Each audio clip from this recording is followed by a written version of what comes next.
Salam sehat, salam pencerahan hukum. Baik, pada sesi video kali ini saya akan menjelaskan salah satu pertanyaan yang masuk di kolom komentar saya, yaitu saudara Wawan Suheri.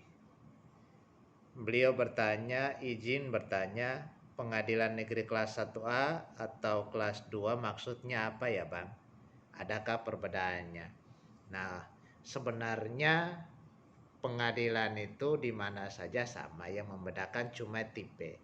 Tipe itu menandakan kelasnya. Contoh misalnya kelas 1, kelas 2. Nah, ada lagi yang kelas 1A, ada lagi yang kelas 1A khusus. Nah, yang membedakan ini nih seperti jadi kayak misalnya ada perkara.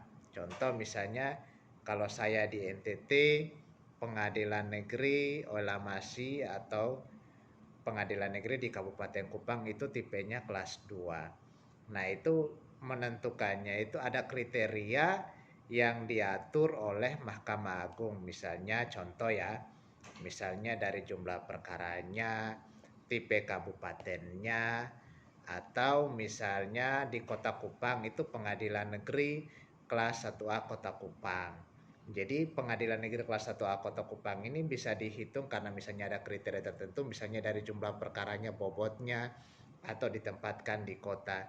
Ada lagi yang seperti di Surabaya, misalnya pengadilan negeri kelas 1A khusus.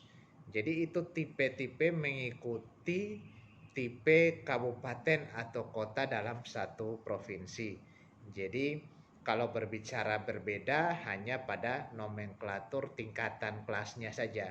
Tetapi ketika ada perkara, tinggal bisa menggugat di mana saja karena pengadilan negeri yang ditempatkan di wilayah-wilayah atau kota atau kabupaten itu statusnya sama-sama bisa mengadili.